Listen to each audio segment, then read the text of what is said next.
These mountains of white powder are the foundation of an international multi-billion-dollar industry, asbestos. Worldwide production has topped 3 million tons annually. After World War II, asbestos use took off in the defense and space industries, and the possibilities seemed limitless. Most famous as a fire protector, asbestos was woven into the fabric of our daily lives. This versatile and nearly indestructible fibre was once called the magic mineral. But it's people like these who paid the highest price for society's use of the magic mineral.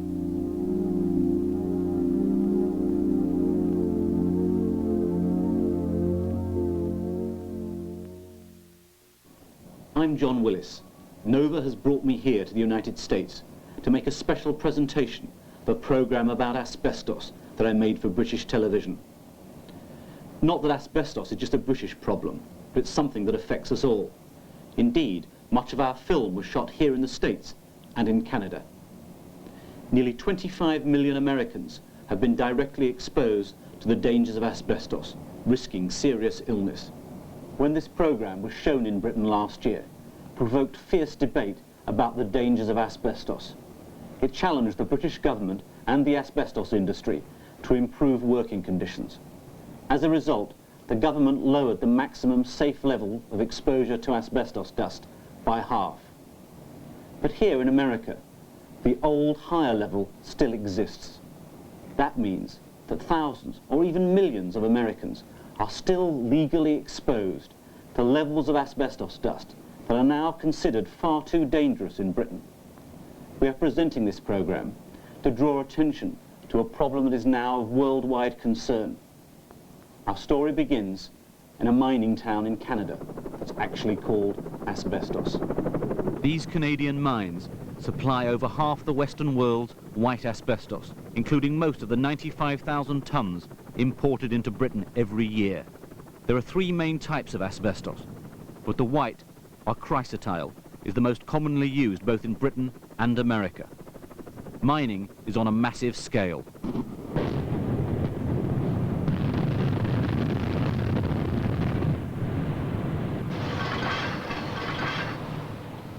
Asbestos in Canada is big business. Exports are worth $600 million a year. 70% of all asbestos used is in the construction industry, and it's found in over 3,000 different domestic and industrial products. Inside these rocks are veins filled with mineral fibres. In a continuous crushing and milling process, the fibres are separated from the host rock. Few other minerals are as versatile as asbestos. The fibres can reinforce cement or be woven into fire-resistant fabric. Some fibres are visible to the human eye, but it's the millions of smaller, invisible particles that are so deadly. 2 million of them could fit on a pinhead. You do solemnly swear the testimony you are about to give in this matter will be the truth, the whole truth, and nothing but the truth. So help you God. Asbestos is killing this woman. Please state your full name. Too ill to go to court, lawyers have videotaped her evidence. Can you describe how you would see the asbestos particles as they affected you? Well, they look like snowflakes, you know, real stringy. They come down. They were pretty thick at that time. What is it that you're presently suffering from? And the asbestos is growing. It's all in, like grapes, all the lumps. Since then, how has your physical condition progressed? Look at me. Next day, Mary Johnson died of cancer. Ray Price is suffering from asbestosis, a disease we've known about for generations. One of the three most prevalent causes of death associated with exposure to asbestos. It's a respiratory illness which gradually diminishes his capacity to breathe.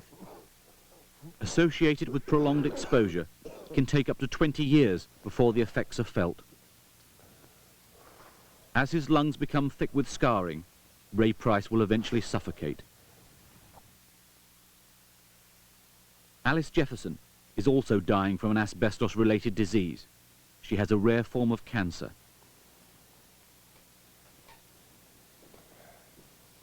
No, little flower, have you had a good day? Alice's cancer is called mesothelioma, or cancer of the lung lining. Are you saying that for your tea? It's invariably fatal. Go on then. Bye-bye. The only established cause, the dust from asbestos. Alice is 47 years old. 30 years ago, in 1952, when she was just 17, Alice worked for 9 months at Cape Asbestos in Yorkshire, England. Were you ever warned that working there could be dangerous, that you could finish up? No, we used to fool about. We used to make wigs out of that. You know how you fool about at work? We used to make wigs out of asbestos and put them on his heads and, you know, no. The management never thought it was dangerous at all. Now Alice is so ill, her 65-year-old husband Tom must look after their 2 younger children, Patsy age 5 and Paul age 15. A few months ago, Alice's doctor told her she was dying of mesothelioma. Well, I jumped round the room like a frog. I did. That's what I did. I had a feeling that I had something serious by then, you know, because I wasn't getting any better. And I just said, "You've come to tell me that I've had it, haven't you?" She says, "Yeah." And she says, I said, "How long have I got then?" And she said, 3 to 6 months. And when you think back, you know, that it's just the results of working, you know, for a paid wage. It's a job that you didn't think was dangerous. Never entered your head it were dangerous. It makes me feel right bitter. Because, I mean, I know I'm 47, but I had a little girl, you know, when I was 43, and I mean, she's only young, isn't she? And they're telling me that I've only got 6 months to live. I've a lot to feel bitter about, really. Because I suppose it's selfish, really, isn't it? Because I worry about me not being able to see their best years, you know. Seeing how Paul, you know, is my only lad. And, I mean, how Patsy's only 5. I don't know whether it's a selfish thing or not, but I think every mother wants to watch their kids develop, don't they? And I'd have liked to have been there and watched over them. We asked Alan Mearns, Alice's physician, if asbestos was always the cause of mesothelioma cancer. Personally, I feel that all mesotheliomas are related to asbestos, and it's really a question of making this connection. And I think in the past the connection wasn't widely recognised and was not made, but my generation, and certainly my immediate generation of professional colleagues nationally, do not see mesothelioma in the absence of a history of exposure to asbestos. Long before Alice's exposure to asbestos, the manufacturers knew the danger. This factory inspector's report was the first warning sign. That was in 1898, 84 years ago. By 1906, a British worker reported to his doctor that his team of 10 asbestos workers were all dead, average age 30. By 1931, the link with disease was so clear, the British government passed its first asbestos regulations. They ordered that there should be no asbestos dust in the workplace. By 1935, the link between lung cancer and asbestos became recognised. 14 years after that cancer risk was known, a doctor from America noted that a British company, Cape Asbestos in South Africa, used young children to process raw asbestos by hand. Standing over them, a supervisor with a whip. Even by the age of 12, he discovered several child workers had asbestosis and heart failure. By 1955, Oxford University scientists found that lung cancer among British asbestos workers was 10 times the national average. Smoking increases the lung cancer risk for asbestos workers by 55 times. In addition to lung cancer, by 1960, doctors had established the lethal and once rare form of cancer, mesothelioma, was also caused by asbestos. Finally, in 1969, the accumulation of years of evidence forced the British government to introduce new workplace regulations. In determining what they called a safe dust level, that is how many fibres can be breathed in per hour, they only took into account the risk of asbestosis, not lung cancer or mesothelioma. But as asbestos cancer can take 20 or 30 years to develop, the effects of controlling dust levels can't be seen for several decades. Asbestos has been regulated for over half a century. How many victims have been claimed? It's been the biggest killer that we know of in the occupational health field. It's killed thousands and thousands of people. Most of the others that we know of have really only killed hundreds. So it is the granddaddy of the occupational health killers. And it's not only affected work people, it's affected their wives, their children, their relatives, and also members of the public, who, because we now know it gives cancer, as opposed to just an asbestos dust clogging of the lungs disease, it kills members of the public who only get very small exposures, or who might only get a small exposure. That small exposure could come from anywhere. Thousands of tons of asbestos are in pipe insulation. Thousands more are in the roofs and walls of buildings. Asbestos is used in many domestic products, but it wasn't until 1976, 78 years after the first danger sign, that the British industry introduced warning labels on some, but not all of these products. But how effective is that warning?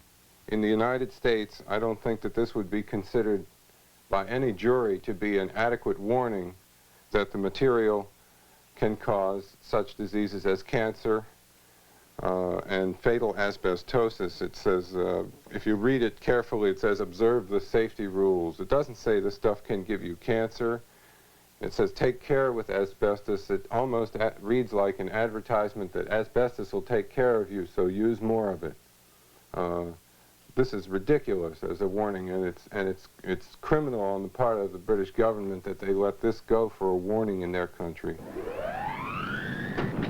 These spacemen are preparing to remove asbestos from a London housing project. It's such a dangerous job. The men wear masks with a separate oxygen supply and 3 layers of protective clothing, which must be decontaminated after use. In these apartments, asbestos board for insulation is on the walls of 5 rooms, including this child's bedroom. As local residents were the first to realize, any damage to the wall and dangerous dust could be released. Over 6 million tons of asbestos have been put into houses, schools and hospitals all over Britain. Now, this one London borough has 5,000 dwellings to remove asbestos from. It's an expensive job that must be very carefully carried out. This special unit is trained to handle asbestos as if it were radioactive waste. It must be safely buried immediately at a specially licensed site.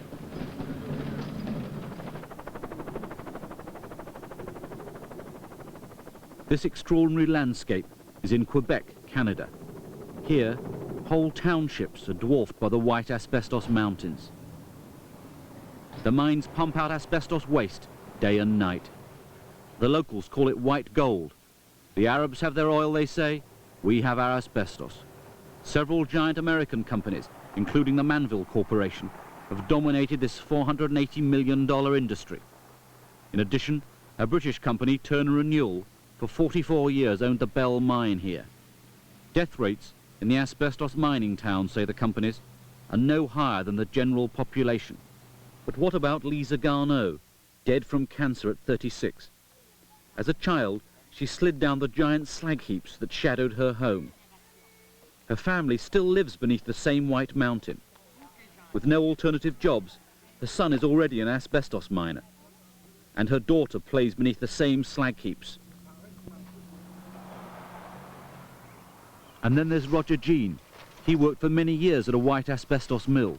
Now he can't even drive a car without oxygen.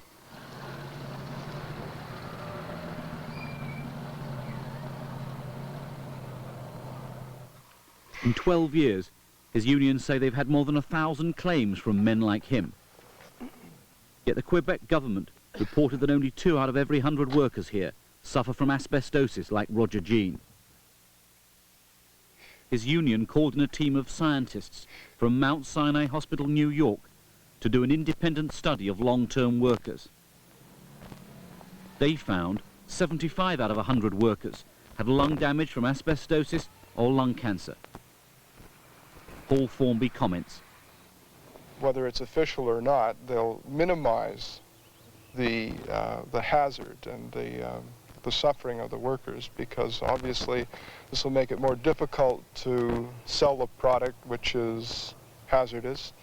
They have to pay compensation claims, and it's not in their economic interest to say really what the severity of the situation is. The American research team identified over 700 workers with damaged lungs. Most of them had never been notified. Despite the health danger, mining asbestos means thousands of jobs in Canada. Regardless of Mount Sinai Hospital's findings, the company still wrote in a public relations document we were given in 1982. Asbestos is without a shadow of a doubt one of the safest products on the market today. I don't want to go down that blue, you know. No. Because if I go down that blue, I've got to come up again, haven't I? In Yorkshire, Alice is still struggling against her cancer. That new friends there. Yeah, all right. I can't get up that hill. This is her first day out of bed for 3 weeks. That hill. One of you used to notice that as a hill.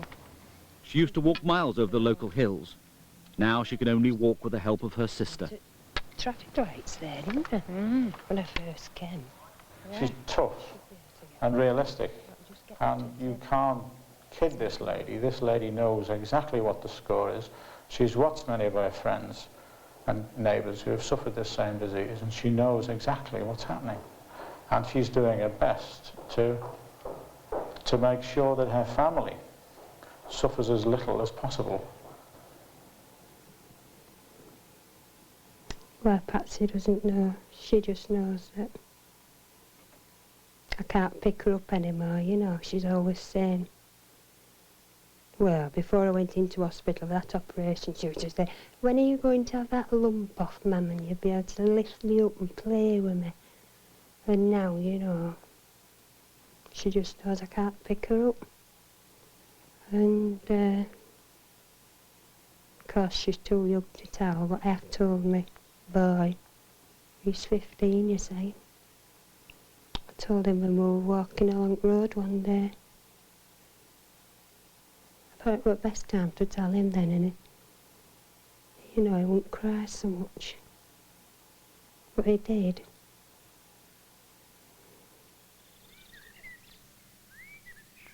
Apart from the victims, the rest of Britain remains largely ignorant of the real dangers of asbestos.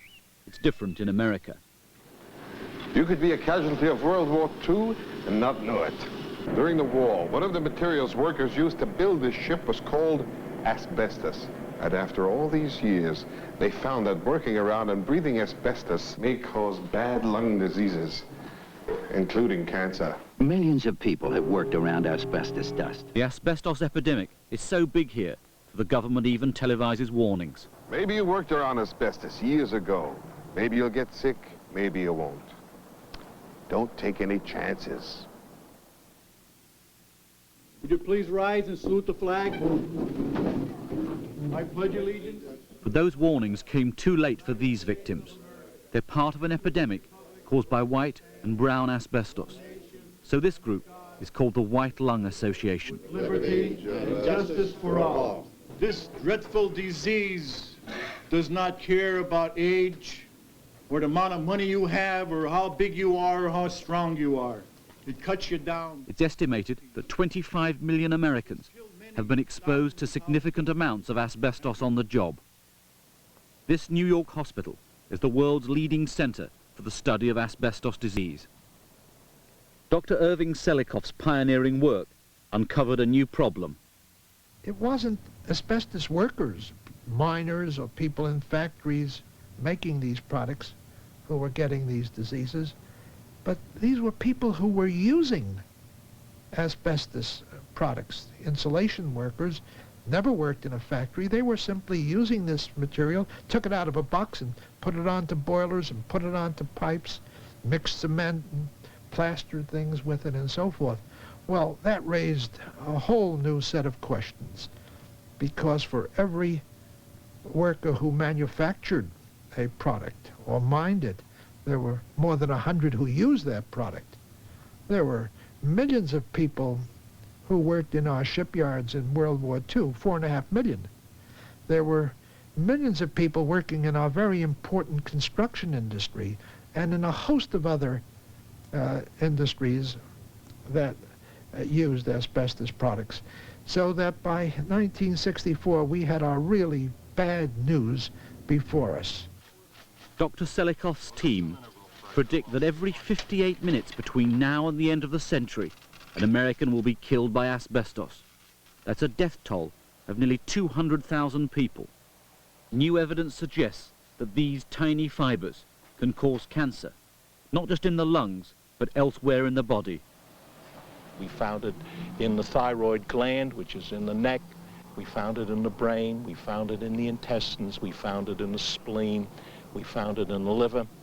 And so we concluded that asbestos fibers can be carried by way of the bloodstream to different organs in the body. The National Institute of Occupational Health determined in 1980 there is no evidence for a safe level of asbestos exposure. Even at short exposure periods, 1 day to 3 months, significant disease can occur.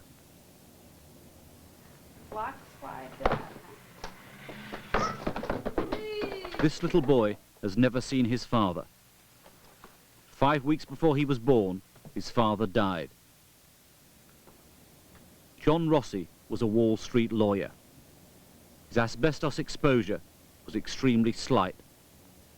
Aged 20, he worked in a warehouse loading asbestos sheets onto trucks for just 2 weeks. But those 2 weeks were enough. At 32, he died of mesothelioma. I've lost the most important thing in my life. I think it's very lucky when one man and one woman and can somehow find each other and love each other as much as John and I did. We were best friends to each other, laughed a lot, had great plans for our futures together, look forward to growing old together.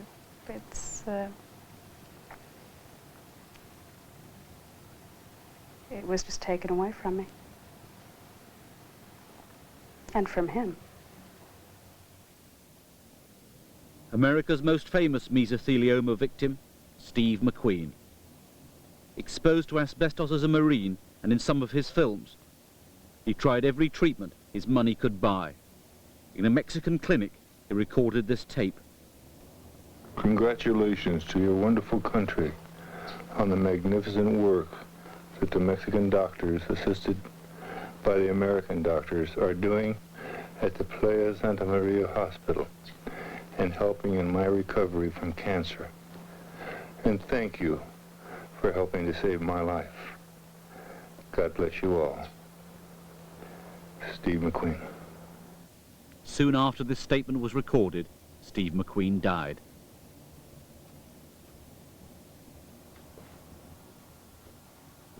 Don Carson is a truck mechanic. At work, he used to blow the white asbestos dust out of brake drums when he was changing the linings. During school vacations, his sons used to help him. How's yours? In 1980, When his eldest boy, Johnny, was 11, his parents were told their son had the asbestos cancer, mesothelioma. Oh, I really went to pieces. And so did John. I think we just looked at each other, and John said, "Why me?" And I couldn't answer him. And I called Don, and I told him that they were malignant, and he just went to pieces too. You know, this always happens to somebody else. It's not going to happen to you. You know, that was, and I think what really hit me is you know, when I was told what it was, I knew it was incurable because they had told us that. There wasn't anything we could do. We had to sit and watch our son die and not be able to stop it. I never had anything hurt so bad in my life. John could do 50 push-ups last summer. And then just before he died, he couldn't even lift his foot back up on the wheelchair. And that just killed me because he was so athletic. We watched his, especially his arms and legs, they shrunk to just nothing. There was no muscle left. If you went to touch him, it was very painful because all there was bone. I couldn't hug him. If you hugged him, it hurt. Couldn't hold his hand. You couldn't sit next to him. You tried. And he'd be quiet about it, but you knew it hurt.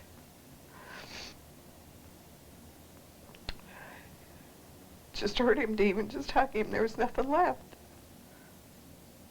On April the 13th, 1981, John Carson had a small party at his home. That night, he died in his sleep. He was 12 years old. Just for one day, I'd like those asbestos manufacturers to have the pain, to have the cancer for one day. Just watch him. And I can guarantee they'd never do it again.